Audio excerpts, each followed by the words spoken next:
Okay. Do you still know that judgments that they procure? It's always procured when the APC doesn't get favored. It is not when the appeal court threw Wike out, you people were celebrating. When the Supreme Court said no, you said you insulted the Supreme Court. We didn't insult the Supreme Court. You insulted the APC, insulted the Supreme Court. I didn't want to talk and about called the judges' character and integrity into question. Can I speak about it? Now, obviously, as an individual and as a lawyer, I didn't want to talk about this. But if you look at the judgment of the Supreme Court before then, the Supreme Court had actually said that Rivers State before the election was a theater of war.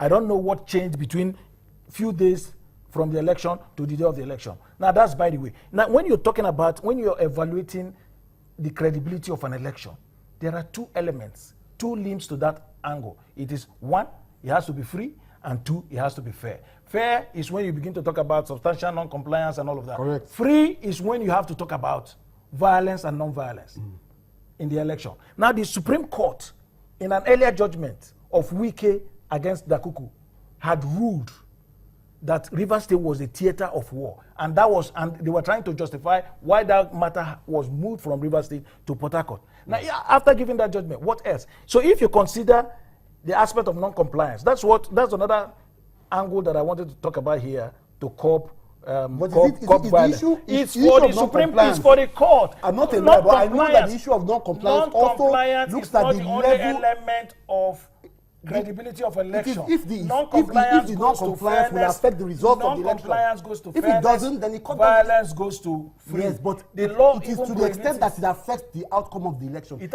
isn't just because there was violence. Let me ask you a question. Let me ask you a question. Correct. Under a normal circumstance, taking this environment as a ward, are you saying that if one person was killed here today on the day of election, you will still have the moral justification and everything, and then you come there and queue and push the dead person aside?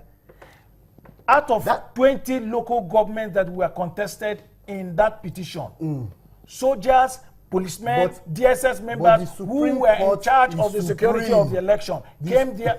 The Supreme Court is supreme. Listen, and the Justice Constitution gives them the mandate. said that the Supreme Court is supreme.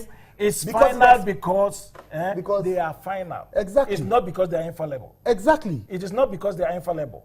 It is because they are final in its finality. Again, about because after that, what attitude? The people in Lagos State, in PDP, feel that the Supreme Court also was unfair to them.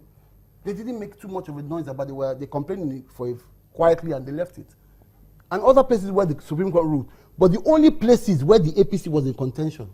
Professor Sage is also from Rivers State. Professor Sage is the president's man. Let's not bring him into this. Okay. So he will speak. What is best in president's ears. Those lawyers who were talking about. They are also lawyers. I can also bring for every lawyer. We are lawyers. I can also bring 20 lawyers that will speak against and in favor of the Supreme Court. Have you even bothered to read the judgment of the Supreme Court on that matter? I'm not a lawyer, so even if I read you should read it because if you want to talk about it, you should read it. But the law is clear. The Supreme Court. You cannot contest. What is the point? What is the point? What is the point in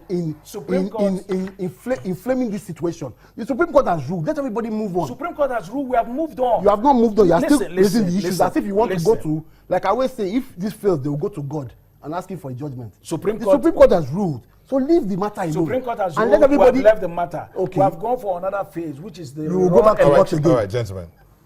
We've talked about attitude, but let's see. Someone's tweeting and asking. Well, okay, his statement says, until we return to electronic voting and a change of attitude, political violence will not cease. Do we agree? I think politicians do not even like electronic voting, to be honest. You know, again, you see, the attitude. If you have an attitude of if the president, for instance, will take a stand and punish some of these people for flouting electoral laws, I think it will send a signal. That's the point I've made. If the president encourages violence. How can it encourage violence? We're running out of time. Let me explain to you why. First, you said it cannot be curbed. Now you're saying under this dispensation, politicians I was specific. Under this dispensation because of the body language or its body odor of the leaders of this government. It cannot be curbed. Including the governor. We need to understand something.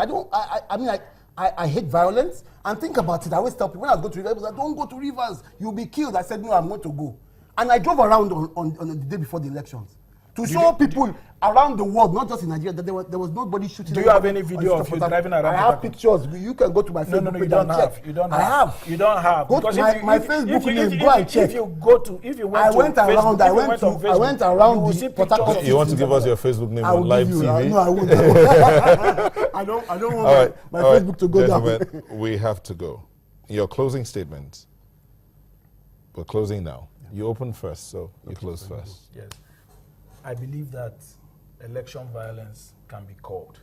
One, we need to punish offenders, punish those who perpetrate it either directly or indirectly, and most importantly, our courts, just like they give room to substantial justice, should begin to lean towards punishing violence in election. For the first time, I say I agree with him about punishment. But I also want to add that when you are punishing, don't punish the people in PDP because you are in one party. Punish your own people too, to set an example, so that everybody will say, if this man can do that to his own people, then I would not even dream of it. And I think the president needs to set an example now, and obviously, let those people that were going about with soldiers, let him retire them early. Okay. And let them go home and sleep. Thank you very much. Babashola Kuti, member of the People's Democratic Party and an observer in the River State elections. Thank you for coming. Thank you. It's a pleasure being here. Achi Williams Wobodo, member of the All Progressives Congress and the lawyer. Thank you for coming. It's my pleasure. Thank you. And for you at home, thank you so much for letting us be a part of your evening. Before we go, Atu Vienna Humphrey says, the two so-called political gladiators are brothers. I pity the other communities. This is a time for them to unite, to win. Nelson Sunday says, only when political offices are made less attractive.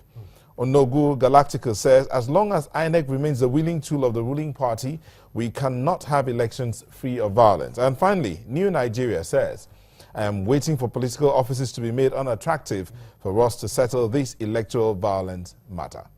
Thank you so much. Bye-bye.